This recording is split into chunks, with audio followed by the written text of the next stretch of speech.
hablar con el doctor Carlos Caro, él es abogado penalista, y vamos a ver qué implicancias tiene ahora que Karen Roca se ha prácticamente retractado. ¿Cómo está, doctor Caro?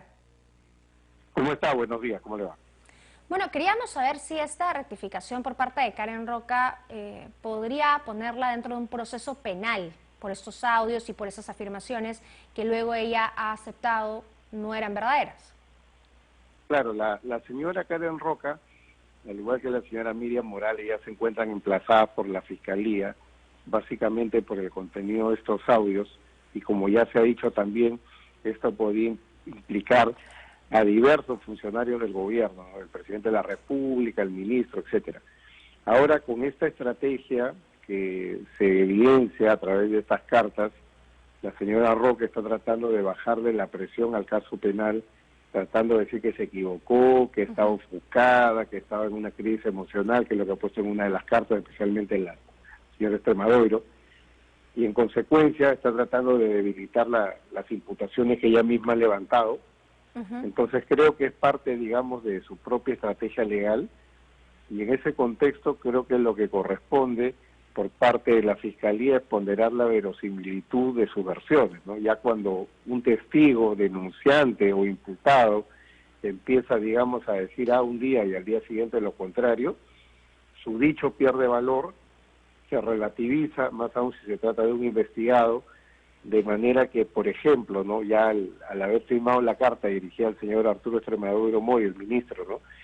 Ya, digamos, la imputación contra el ministro, de haberlo llamado como cajero, ya pierde sentido, pierde peso, ya no daría lugar a una investigación seria, y si lo hubiera, quedaría en el dicho de la señora Roca, que ella misma estaba diciendo, con lo cual sería inconducente. ¿Pero esto entonces aliviana su situación o la perjudica? En el caso de ella, desde mi punto de vista, al aceptar que ha mentido según su versión, ya no se sabe qué fue verdad y qué fue mentira. Lo cierto es que hay una contradicción que parte ella misma, al decir un día una cosa y luego de decirse por carta. Lo cierto es de que ella se pone en una situación en la cual podría ser imputada por delito de falsedad o por delito de difamación, pero en definitiva, al haber versiones contradictorias, eso aleja el foco del problema a las personas que ha implicado, que ha sido concretamente a la Marina y al señor Extremadoiro, ¿no?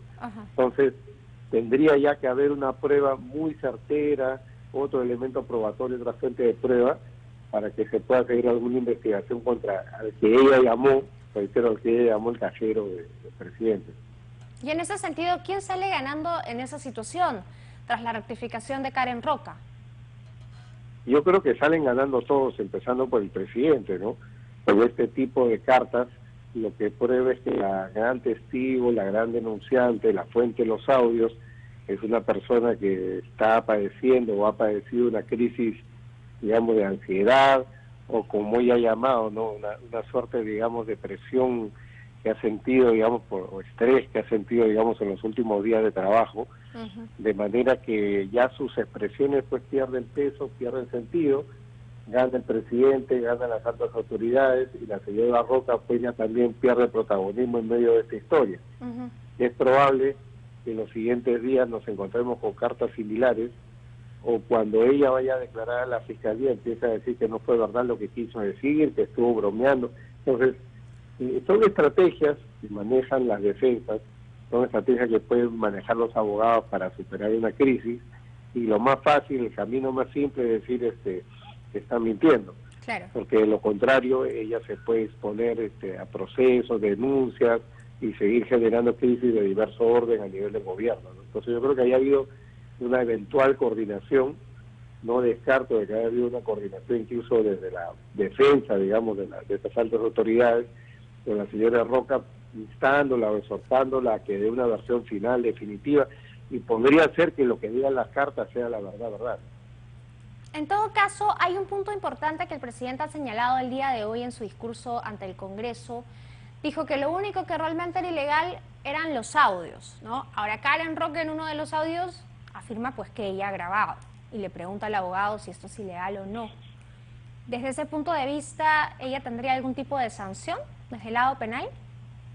A ver, ella tiene el deber de guardar reserva y secreto profesional. Sin embargo, al haber ella grabado hechos que no tienen que ver con la gestión presidencial, sino con la respuesta que se tenía que dar a la Fiscalía, la respuesta que se tenía que dar al Congreso, ese audio es una fuente lícita y por ese hecho no ameritaría ningún tipo de responsabilidad.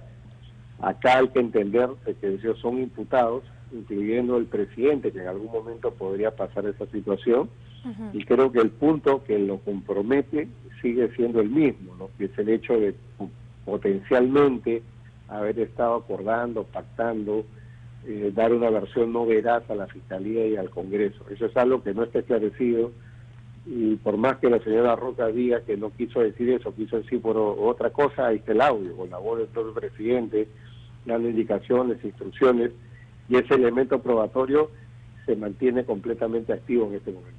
Digamos, decir que los audios son ilegales es un poco desviar la atención entonces del problema de fondo. Así es, los audios no son ilegales, la jurisprudencia de la Corte Suprema ya estableció que cuando una persona que es parte de la conversación graba y revela los audios, eso no es delito, eso no convierte a la prueba en una prueba ilegal, porque no hay una expectativa de privacidad. Yo cada vez que converso con alguien sé que esa persona mínimo puede contarle a un tercero lo que estamos conversando.